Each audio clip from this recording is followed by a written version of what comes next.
because All Hope Is Gone was out so long and they were touring for ages, it was just, like, again, like you said this in the video, like, his mask, Corey's All Hope Is Gone, he wore that from, like, 2009, 2008, that scene, all the way that scene to very 2013. much as the Corey mask. And it pisses me off because for me, when I think of the Corey mask, it's the self-titled one. It's the dreadlocks. Which I've got something very cool coming soon, which you will see him in the video for. That's all I say. Like, for me with Slipknot, I get it. Obviously, as you get famous, and I've explained this to Will before, as you get famous, you're going to bring in more income and you're going to get more limelight to fame. So I get it when they with their shows, they're not doing little tiny clubs anymore where it's really intimate. Like, they're doing stadiums now, like, obviously. But Slipknot came from a place where they didn't have much money, and like, all the stuff they wore, jumpsuits, you could buy them like a hardware store, their masks, it was all stuff that they like either bought from a shop and modified it, or just like Clown's like iconic mask, literally he had it in his bedroom when he was a young kid and he thought, oh, I'd put it to use. It's very organic, isn't it? It's and all, also like DIY. And it showed that they didn't have an insane budget, because like Clown especially, you look at some of the masks he wore them until they broke. They wore them out, and same with Corey with the dummy. Yeah, he had to literally, like, for it to carry on going, he had to duct tape. Like, you can see in some shots from like 2000 Dynamo and like even like 99.9, you can literally see sellotapes on the dreads. That's the reason they had stitching. They didn't put like stitches in for it to be all cool and edgy. Like, they're literally trying to like keep these masks alive, because as well, you forget that back then you didn't have like all these like really good materials, so it's like latex.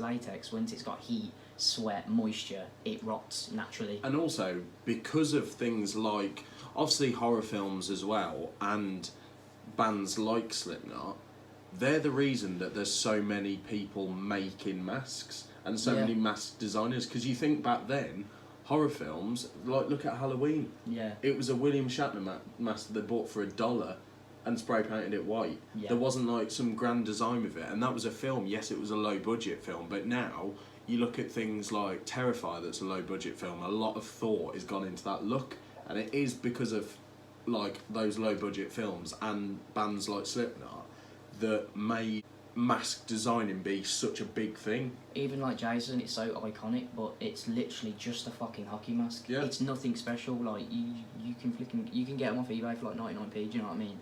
That's what I mean. That's why nowadays some horror films are just so shit, because they're trying to like do all this crazy gore and all these crazy shots where people are flying around and all that stuff. It's always the simple stuff that's the most sinister and the most creepy, like natural. Like, in a way, for me, Terrifier is obviously mentally gory, but at the same time, there's no special effects. It's all made. I think that if Terrifier was made with CGI, I think that everyone would have just been like, that film's just fucked up. If you watch that, you're an actual psychopath.